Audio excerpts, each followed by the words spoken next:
Welcome. In this video I will show you how to reset sound settings on your DREAME TV.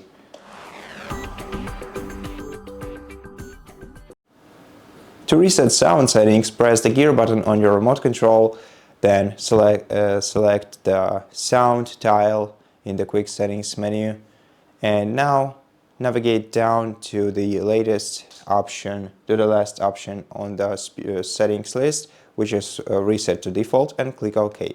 Then confirm and wait until the settings are reset. And right now your sound mode is reset to default.